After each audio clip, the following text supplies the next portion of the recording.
दोस्तों आज की इस कमाल की वीडियो में देखिए हम लोग कुछ इस तरह की फोटो को बनाने वाले हैं। जी हाँ, कुछ ऐसा।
सारा काम हो चुका है, लेकिन यार कलर में वो मजा नहीं आ रहा है ना।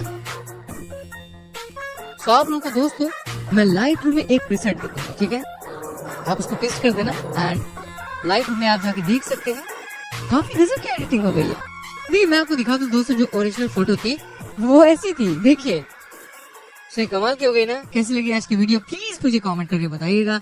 आपका एक कमेंट है मेरे लिए बहुत ही ज्यादा मोटिवेशन का काम करता है। So please do it and video को लाइक कीजिएगा, शेयर कीजिएगा, चैनल को सब्सक्राइब करके बेल आइकन प्रेस करना बिल्कुल ना भूलें, जिससे आने वाली वीडियोस के नोटिफिकेशंस आपसे बिल्कुल मिस ना। मिलते हैं।